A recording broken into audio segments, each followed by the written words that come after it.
Once upon a time, a turtle and a rabbit had an argument about who was faster. They decided to settle the argument with a race. The turtle and the rabbit both agreed on a route and started off the race. The rabbit shot ahead and ran briskly for some time.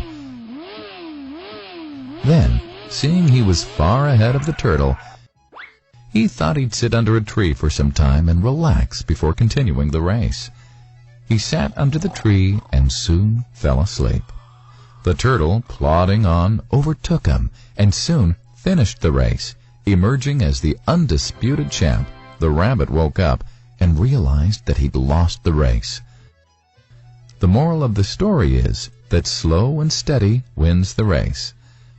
This is the version of the story that we've all grown up with. But our version of the story continues. The rabbit was disappointed at losing the race, and he did some thinking. He realized that he'd lost the race only because he had been overconfident, careless, and lax. If he had not taken things for granted, there's no way the turtle could have beaten him. So, he challenged the turtle to another race. The turtle agreed.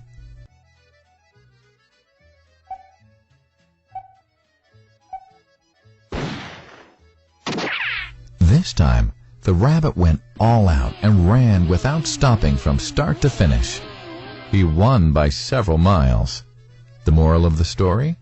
Fast and consistent will always beat the slow and steady. It's good to be slow and steady, but it's better to be fast and reliable. But the story doesn't end here. The turtle did some thinking this time and realized that there's no way he can beat the rabbit in a race the way it was currently formatted. He thought for a while and then challenged the rabbit to another race, but on a slightly different route. The rabbit agreed. The turtle and rabbit started off.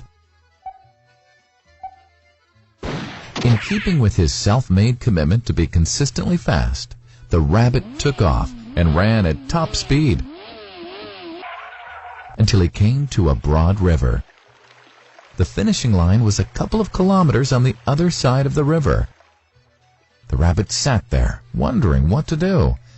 In the meantime, the turtle trundled along, got into the river, swam to the opposite bank, continued walking, and finished the race.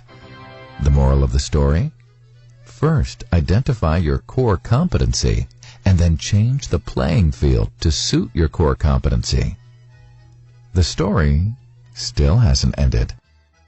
The turtle and rabbit by this time had become pretty good friends, and they did some thinking together. Both realized that the last race could have been run much better. So, the turtle and rabbit decided to do the last race again, but to run as a team this time. They started off, and this time the rabbit carried the turtle till the riverbank. There, the turtle took over and swam across with the rabbit on his back. On the opposite bank, the rabbit again carried the turtle, and they reached the finishing line together. Both the turtle and rabbit felt a greater sense of satisfaction than they'd felt earlier. The moral of the story? It's good to be individually brilliant and to have strong core competencies. But unless you're able to work in a team and harness each other's core competencies, you'll always perform below par, because there will always be situations at which you'll do poorly and someone else does well. Teamwork is mainly about situational leadership, letting the person with the relevant core competency for a situation take leadership. And that is the end of the story.